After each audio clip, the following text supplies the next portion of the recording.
Buenas noches, hermanos y hermanas. Bienvenidos otra vez a este servicio de oración y testimonios. Como también damos la bienvenida a los televidentes, radioyentes e internautas donde quiera se encuentren.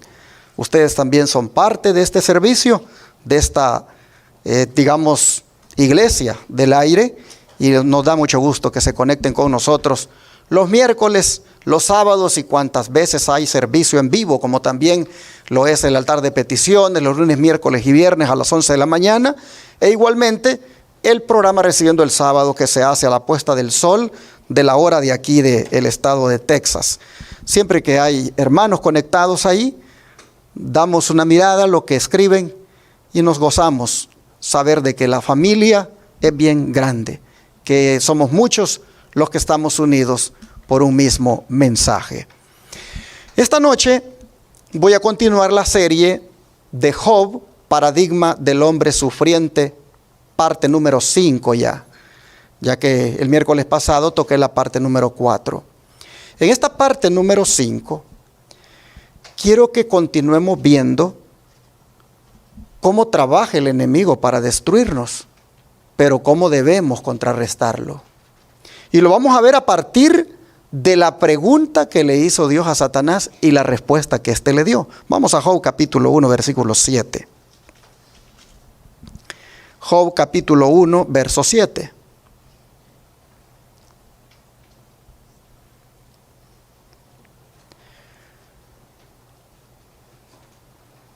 La escritura dice: y dijo Jehová a Satanás, ¿de dónde vienes? Respondiendo Satanás a Jehová dijo, de rodear la tierra y de andar por ella.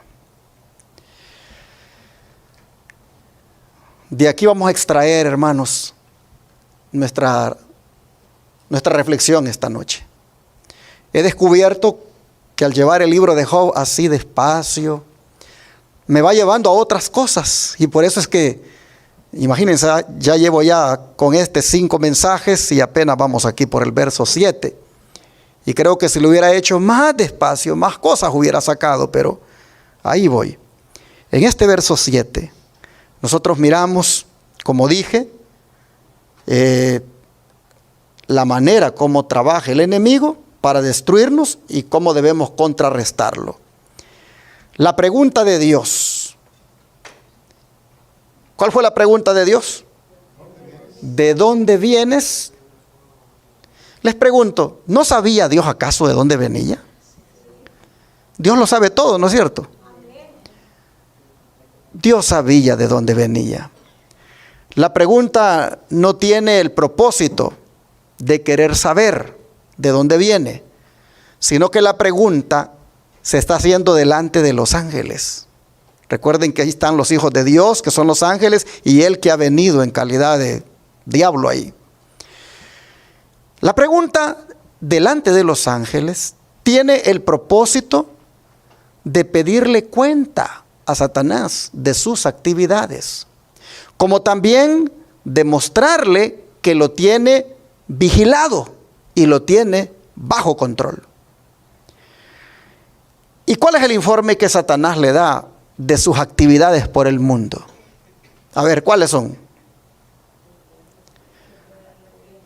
Le dice de rodear la tierra, o de recorrer la tierra, y de andar por ella. Así que es vagabundo, ¿verdad? Ahí anda, para allá y para acá, se no descansa. Interesante que no le declara nada bueno ni nada malo de lo que esté haciendo, sino que solamente se contenta con informarle de sus paseos que anda dando por este mundo. Pero en esa declaración de rodear la tierra y de andar por ella, él nos muestra que su actividad es incesante. Él no duerme. ¿Y qué es lo que busca él al andar, al rodear y andar? ¿Qué es lo que él busca? A ver, hermanos, ¿qué es lo que él busca? Yo creo que el que bien nos puede contestar esta pregunta es el apóstol Pedro. Vamos allá a la primera carta, al capítulo 5, versículo 8.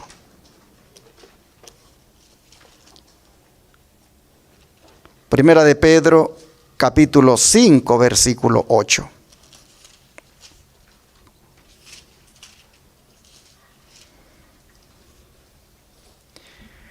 Vean ustedes acá cómo el apóstol Pedro nos habla de qué es lo que él busca al rodear la tierra y de andar por ella.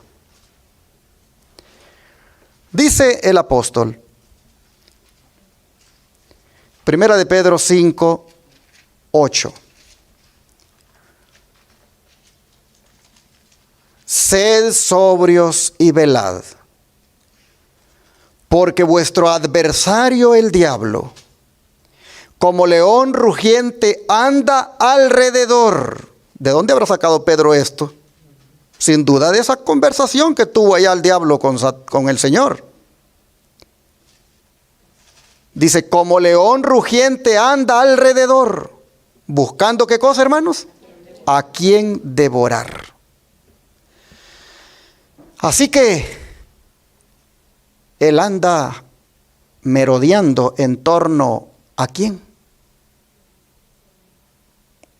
En torno a nosotros. Él anda buscando el lado flaco de nosotros. Él anda buscando a ver dónde puede entrar. Porque él quiere ¿qué cosa? Devorarnos.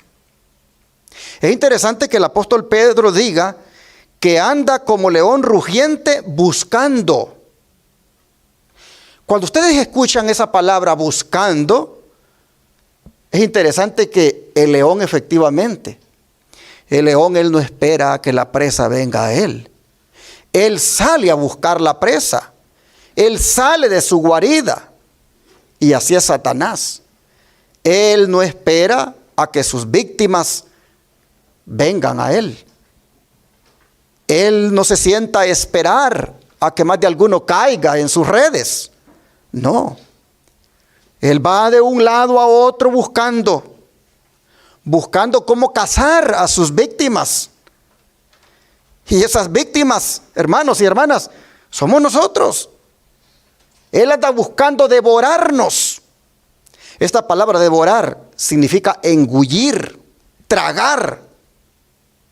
De manera que así como el león devora a su presa y se la traga, así también el diablo busca arrancar a sus víctimas del seno de la iglesia para devorarlas. Y no digamos también del seno de nuestro Dios. Y Pedro que experimentó en carne propia esto, cuando negó a Jesús, nos dice de la actitud que debemos tener en este caso. ¿Cuál es la actitud? Ser sobrios y velad. ¿Qué quiere decir esto? Ante una situación como esta, de un adversario, el diablo, que anda como león rugiente, ante uno que anda recorriendo la tierra y de andar por ella, pero buscando a ver a quién devora, ¿cuál debe ser la actitud de nosotros? Pedro dice, hay que enfrentar esta situación, este peligro, con velar o con vigilancia y sobriedad. La sobriedad. ¿Qué es la sobriedad? La sobriedad es aquella virtud que tiene que ver con la temperancia y la templanza, que no es otra cosa que el ser moderados y al mismo tiempo abstemios. Moderados con lo bueno y abstemios de lo malo. Otro sinónimo para esas palabras, temperancia y templanza, es dominio propio. En todas las áreas de nuestra vida, porque en todo Satanás anda buscando a ver cómo nos tienta. Y yo quiero esta noche compartir unas áreas, según el don de profecía, en las cuales nosotros debemos ser sobrios, temperantes o templados o tener dominio propio. Porque dice aquí el apóstol que Satanás, de la manera como anda, hay que enfrentarlo con vigilancia y sobriedad. Vamos a ver entonces en qué cosas es que debemos de ser sobrios para ver si por ahí el enemigo nos puede tentar. Aquí viene la primera, en el estudio. Dice la sierva del Señor que la intemperancia en el estudio es una especie de intoxicación. Y los que se entregan a ella, como el borracho, se apartan de la senda segura, tropiezan y caen en tinieblas. Yo me recuerdo una joven, yo le iba a dar estudio bíblico a la mamá hace muchos años, y a veces ella estaba allí y siempre estaba haciendo tarea. Ella quería ser doctora. Y la invitaba a la mamá, ven, le dice, estudiemos aquí un ratito. No, yo estoy haciendo mis tareas. Y bueno, varias veces fui allí hasta que finalmente la mamá se bautizó. Nos hicimos muy amigos con ella, pero ella nunca se interesó en las cosas de Dios.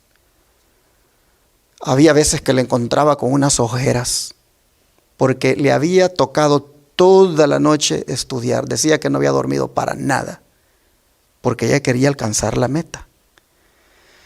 Resulta, hermanos, que el estudio es una bendición, el estudio.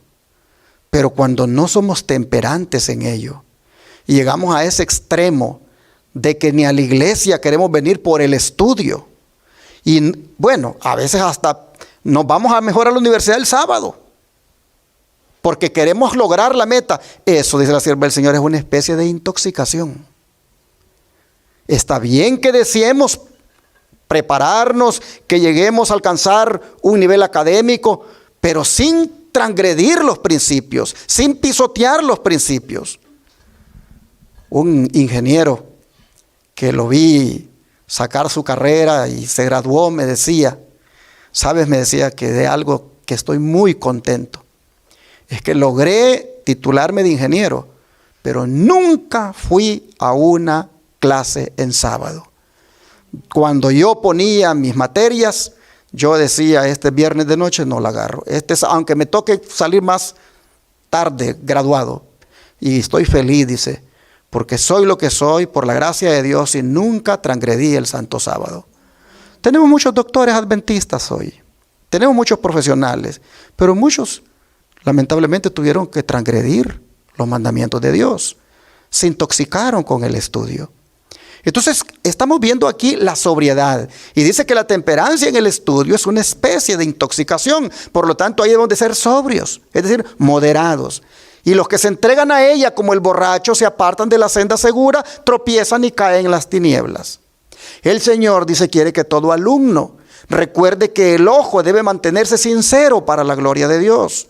Y no ha de agotar o malgastar sus facultades físicas y mentales procurando adquirir todo el conocimiento posible de las ciencias, sino que debe conservar la frescura y el vigor de todas ellas para dedicarse a la obra que el Señor le ha señalado, como es la de ayudar a las almas a hallar la senda de la justicia. Conducción del niño, página 373. Así que tenemos ya la primera área donde debemos de ser sobrios, y es en el estudio, porque por ahí el enemigo nos puede también tumbar en el afán de querer siempre solo estudiar y estudiar, olvidarnos de nuestro Dios. Sobriedad, porque por ahí también Satanás llega. Vean esta otra. En el trabajo. ¿Será que debemos de ser sobrios en el trabajo? Temperantes en el trabajo. ¿Tener dominio propio con esto del trabajo? Claro que sí. Mire lo que dice la mensajera del Señor. Debiéramos practicar la templanza en nuestro trabajo. No es nuestro deber sobrecargarnos. A veces quizá algunos se vean en la necesidad de estarlo, a veces. Pero esta no debiera ser la excepción y no la regla. Esta debiera ser la excepción y no la regla. Hay que leerlo bien porque si no confundimos. Repito, pero esta debiera ser la excepción y no la regla. Puede ser que un día, pues no quedó de otra. Y tuvimos que salir bien noche del trabajo, o bien tarde. Pero eso no significa que debemos hacerlo todos los días. Porque entonces ya allí estamos siendo intemperantes. o excepción puede haber, pero no debe ser la regla. Hemos de practicar, dice, la templanza en todas las cosas. Si honramos al Señor haciendo nuestra parte, Él a su vez preservará nuestra salud. Debiéramos ejercer un control razonable de nuestros órganos, practicando la sobriedad en el comer, el beber, el vestir, en el trabajo y en todas las cosas. Podemos hacer para nosotros mismos lo que no puede hacer ningún médico. Mire qué interesante. No puede el médico hacer nada en esas cosas porque nos corresponde a nosotros ser temperantes en todo eso. Y luego dice, por regla general, el trabajo del día no debiera prolongarse durante la noche. Se me ha mostrado que los que hacen esto con frecuencia pierden más de lo que ganan, pues aniquilan sus energías y trabajan nerviosamente excitados. Qué tremendo, hermanos. Con frecuencia pierden más de lo que ganan. Quizá no se den cuenta, dice, de ningún daño inmediato, pero están minando su organismo con toda seguridad. Los que hacen grandes esfuerzos para alcanzar cierta cantidad de trabajo en un tiempo dado y continúan trabajando cuando su buen juicio les dice que debieran descansar, nunca son ganadores. Viven de un capital prestado. Están gastando la fuerza vital que necesitarán en un tiempo futuro. Y cuando se demande la energía que ellos han disipado tan descuidadamente, desfallecerán por falta de ella. Conducción del niño, página 373. ¿Cuán importante es esto, hermanos? De tener sobriedad en el trabajo. No vivir para trabajar, sino trabajar para vivir.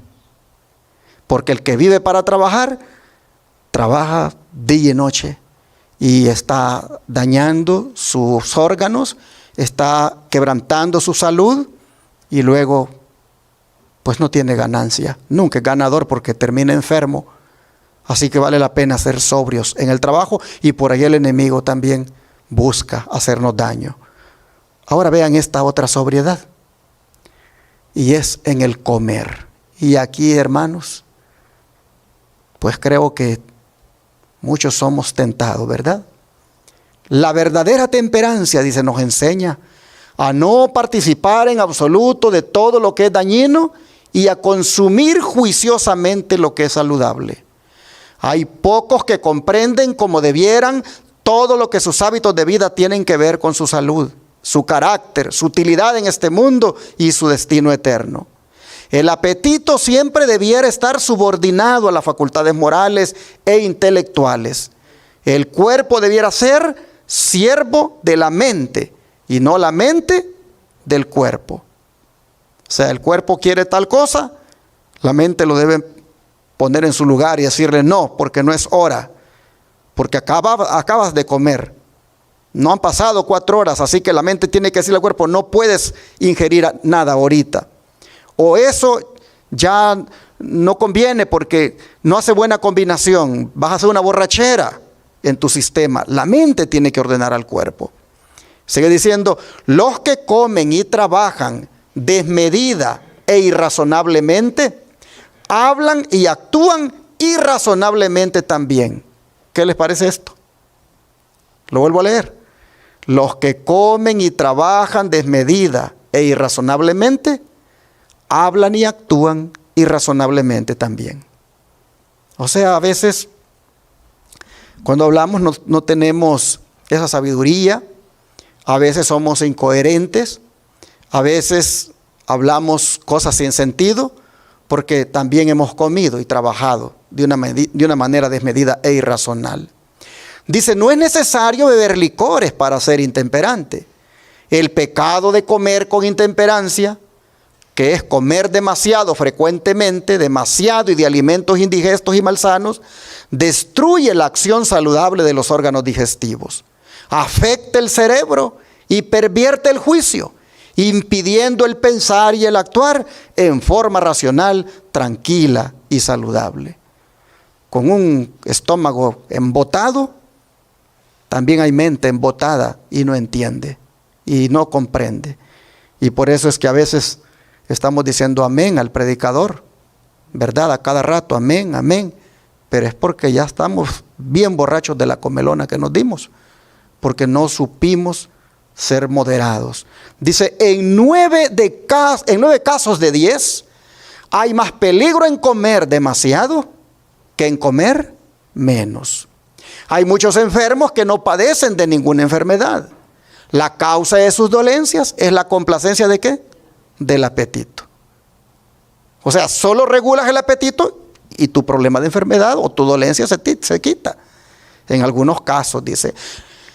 Piensan, dice, que si el alimento es saludable, pueden comer todo lo que les plazca. Dice, es un gran error.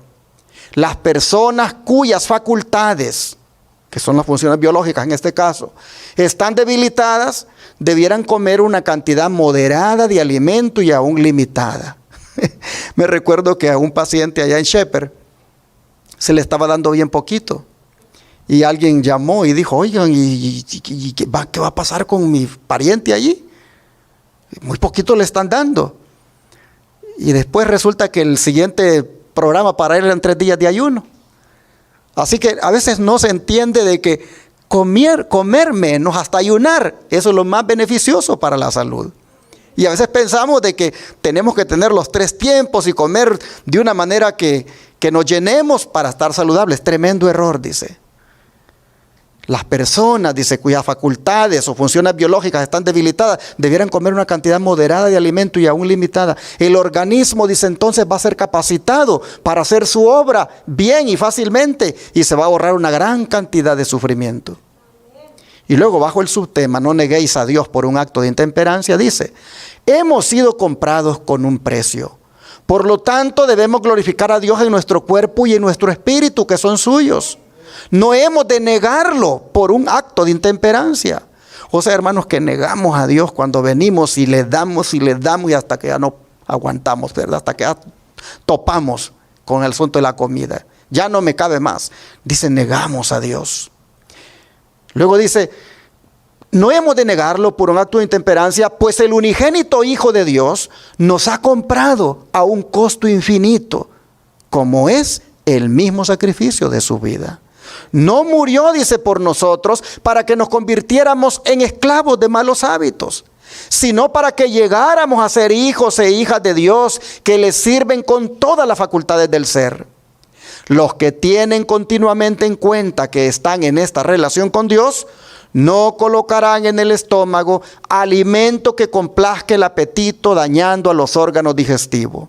No echarán a perder la propiedad de Dios, complaciendo indebidos hábitos en el comer, beber o vestir. Tendrán cuidado de la máquina humana, comprendiendo que deben hacer esto a fin de trabajar como colaboradores con Dios. Él ordena que sean sanos, felices y útiles, pero a fin de serlo deben colocar su voluntad del lado de la voluntad de Dios. Conducción del Niño, página 374. Y así nosotros vemos estas formas de cómo ser sobrios, porque Pedro dice que ante lo que sabemos que Satanás anda como león rugiente buscando a quien devorar, dice él, sean sobrios y velen. Bueno, aquí hemos visto 3 áreas por lo menos donde deberíamos de ser sobrios, y podríamos enumerar muchas áreas más, pero en estas, como es la del estudio, como es la del trabajo y como es la del comer, hermanos, con estas que nosotros pusiéramos en práctica, les digo que le cerramos muchas puertas al enemigo.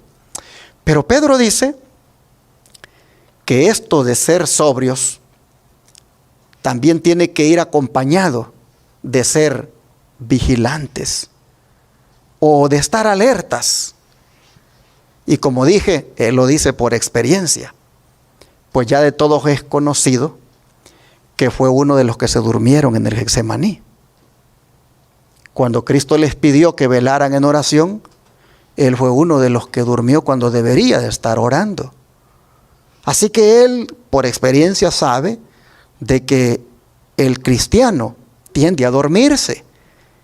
Y sabiendo el peligro en el cual se encuentra, dice, velen, velen. Y esto de velar, hermanos, es para todos. Para los niños, para los jóvenes y los adultos. Pero por lo menos para los jóvenes, mire lo que la hermana White dice en cuanto a esto de velar.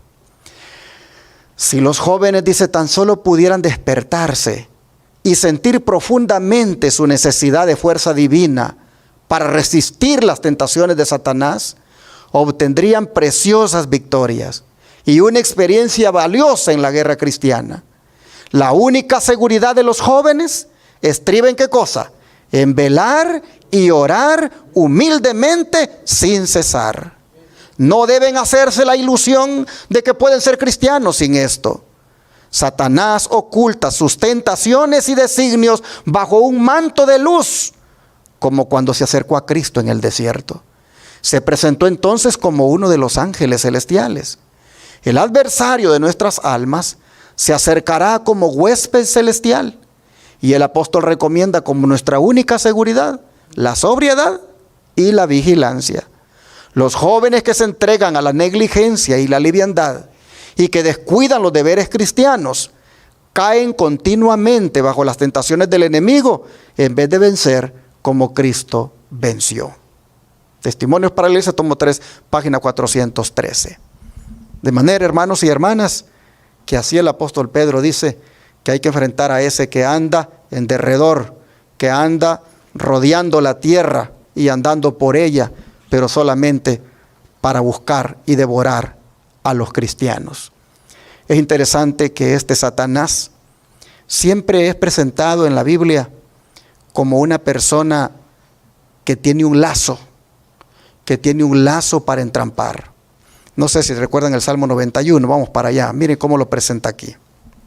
Salmo 91, verso 3.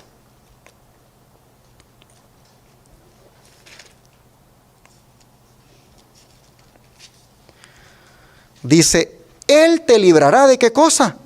Del lazo del cazador, de la peste destructora. Aquí está siendo presentado, hermano, este enemigo de nosotros como un cazador que anda con un lazo buscando a ver cómo logra que varios cristianos caigan en su trampa. Pues dice aquí la palabra que solo Dios nos puede librar de ese lazo del cazador, que no es otro que Satanás. Y mire 1 Timoteo 3:7, nuevamente la figura del lazo en conexión con él. 1 Timoteo 3:7.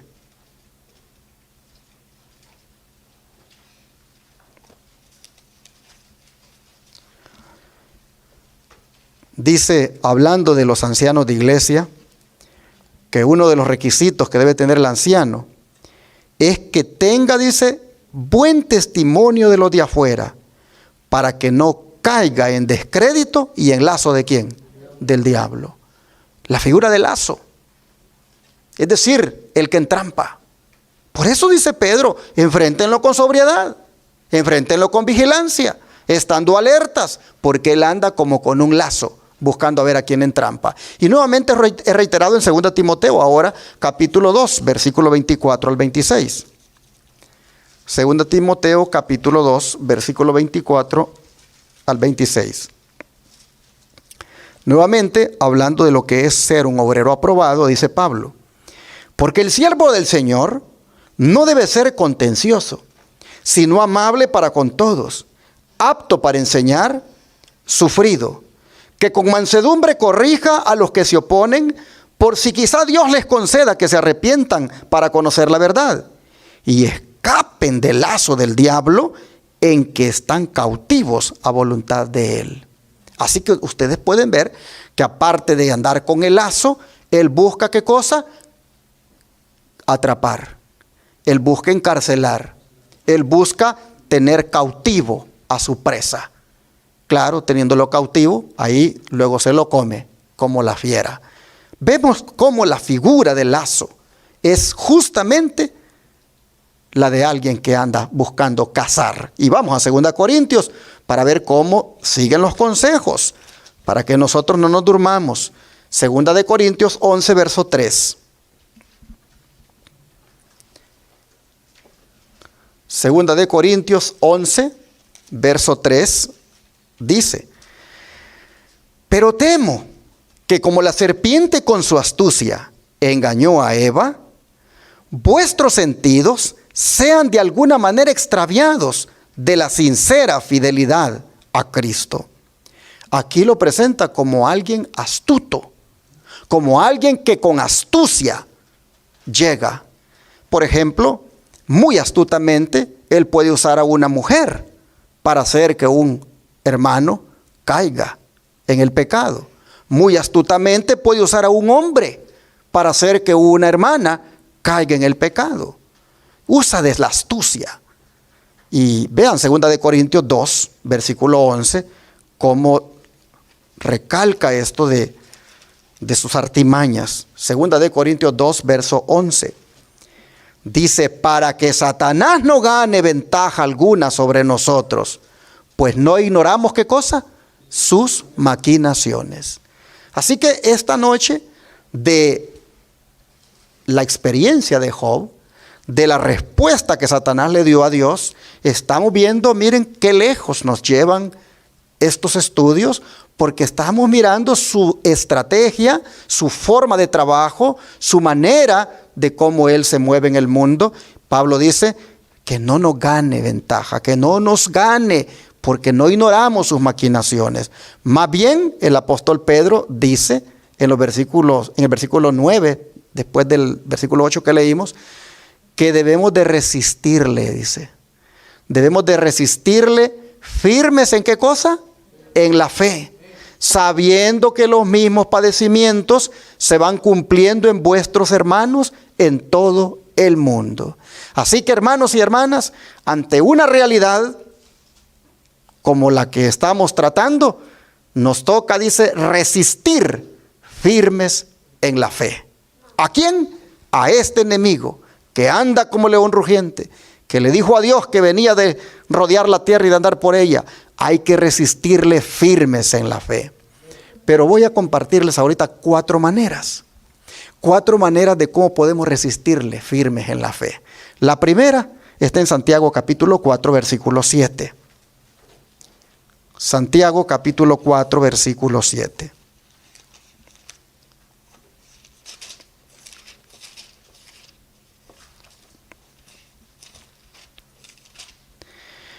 Y esta dice de la siguiente manera: someteos pues a Dios, resistid al diablo y huirá de vosotros.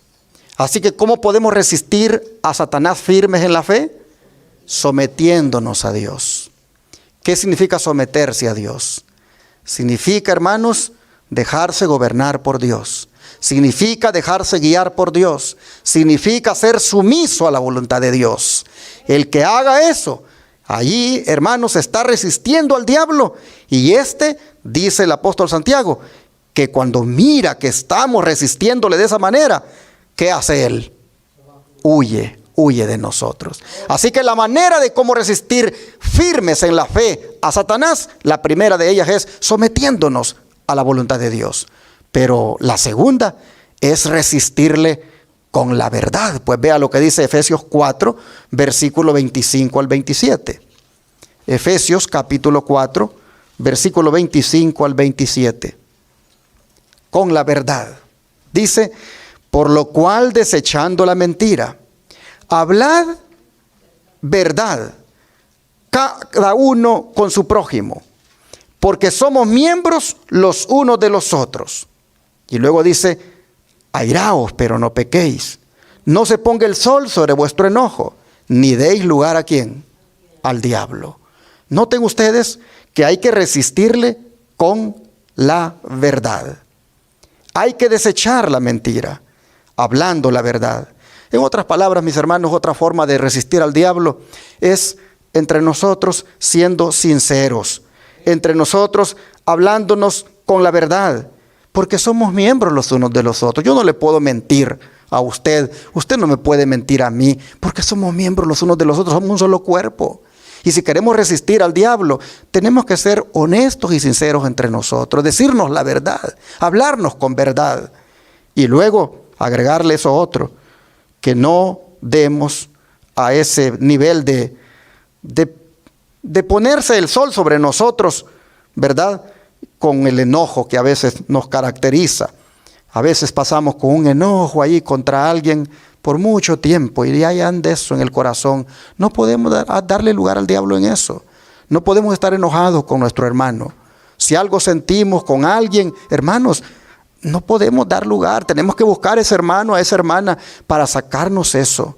Porque eso es un pecado. Y ya le dimos lugar al diablo y ya por allí nos está ganando. Así que hay que resistirle con la verdad, siendo honestos y sinceros. Pero luego, mire, Efesios 6:11, ¿con qué más debemos resistirle? Dice, vestíos de toda la armadura de Dios, para que podáis estar, ¿cómo? Firmes, ¿contra quién? Contra las acechanzas del diablo.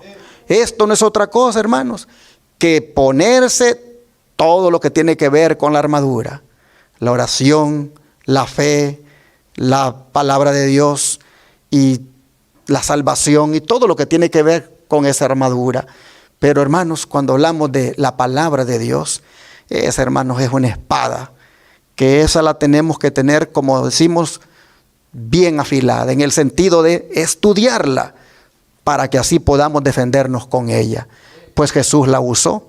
¿Qué dice Mateo 4:11? Vamos para allá. Cómo el Señor resistió al diablo aquí. Mateo 4:11, dice la Escritura.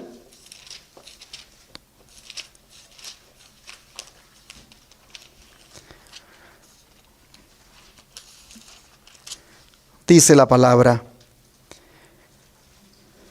Voy a leer desde el 10 y 11. Entonces Jesús le dijo, vete, Satanás, porque ¿qué cosa? Escrito está. Al Señor tu Dios adorarás y a Él solo servirás. ¿Y qué hizo el diablo? El diablo entonces le dejó y he aquí vinieron ángeles y le servían. Miren ustedes, Jesús resistió al diablo firme en la fe, utilizando ¿qué cosa? La palabra de Dios. Pues dice que con un escrito está, le contestó. El don de profecía, comentando esto, miren cómo lo dice. Jesús dijo al astuto enemigo, vete, Satanás, porque escrito está, al Señor tu Dios adorarás y a Él solo servirás. Satanás le había pedido a Cristo que demostrara que era el Hijo de Dios. Y en este caso le había dado la prueba que pedía. Pero ante la orden divina de Cristo, se vio obligado a obedecer. Fue rechazado y silenciado. No tenía poder que lo capacitara para resistir el indiscutible rechazo. Fue obligado sin más palabras a desistir instantáneamente y a dejar al Redentor del mundo. ¿Por qué? Porque el Señor le dio una orden con la palabra de Dios. Sigue diciendo, después que el enemigo hubo huido, Jesús cayó exhausto al suelo. Había soportado la prueba, mas ahora desmayaba en el campo de batalla.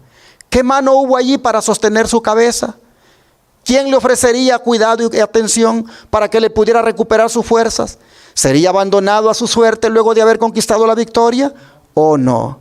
Los ángeles del cielo habían contemplado el conflicto con enorme interés y ahora acudieron a atender al Hijo de Dios mientras estaba postrado como moribundo. Fue fortalecido con alimentos y consolado por un mensaje del amor de su Padre, así como por la seguridad de que todo el cielo había triunfado en su victoria. Cristo triunfante, página 197. Vemos entonces, hermanos, que al diablo se le resiste sometiéndose a Dios con la verdad, con toda la armadura y sobre todo con la espada que es la palabra de Dios. Bueno, yo creo que vamos a ir terminando volviendo a Job, capítulo 1, verso 8, porque es admirable lo que el Señor dice de Job acá, el concepto que tiene de su hijo. Job 1, 8.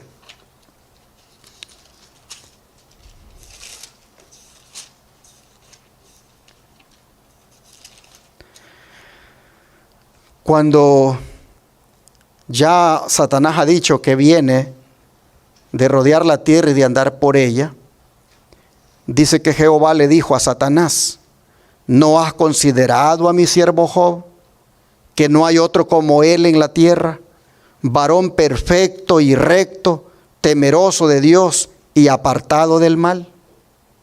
¿Qué les parece, hermanos y hermanas? aquí nosotros vemos una pregunta más que le hace Dios a Satanás. Y la pregunta es, ¿no has considerado a mi siervo Job? Miren ustedes cómo Dios se expresa de Job. ¿Cómo qué cosa? Mi siervo. Mi siervo. Y qué honor. Qué honor para Job que Dios exprese de él así. ¿No has considerado a mi siervo Job? No hay otro como él en la tierra. Es como si le dijera, ¿no has visto que no hay otro hombre como él? Es mi siervo. Y hace el elogio más hermoso que puede dar. Varón, le dice, perfecto, recto, temeroso de Dios y apartado del mal. Ese es el concepto que Dios tenía de Job. Job no se daba cuenta de lo que Dios pensaba de él. Job no sabía de que en algún lugar del universo su nombre estaba siendo motivo de debate, pero que Dios tenía un buen concepto de él. Dios vindicaba a su hijo. Y así nosotros vemos, hermanos, que Satanás recibe, digamos, ese revés en su cara de lo que él decía de Job. Pero bueno, vemos finalmente que Satanás ahora va a acusar a Job. Y de eso vamos a tratar en la próxima vez que nos reunamos, de la acusación que hace. Mientras tanto, habiendo visto al enemigo lo que hace en la tierra y qué quiere hacer con nosotros, bueno es que nosotros también hagamos lo que dijo Santiago, nos sometamos a Dios para que el diablo huya de nosotros. Dios les bendiga. Vamos a arrodillarnos para orar. Padre nuestro, te agradecemos, Señor, porque tú nos pones anticipadamente en alerta en cuanto al enemigo que anda buscando para devorarnos. Nosotros sabemos, Señor, que si finalmente Él nos devora, sería porque fuimos indiferentes a los consejos. Pero habiendo visto, Padre, que la sobriedad, la vigilancia, el someternos a ti, el usar la palabra, el prácticamente, Señor, hablar con la verdad, todas estas cosas nos ayudan a poder vencer o a poder resistir a Satanás.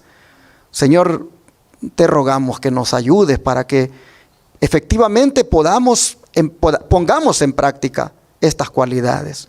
Padre, te rogamos que conociendo la estrategia del enemigo para con nosotros, obedientemente nosotros andemos delante de tu presencia, haciendo tu voluntad, agradándote en todo y no darle lugar para que no nos gane ventaja.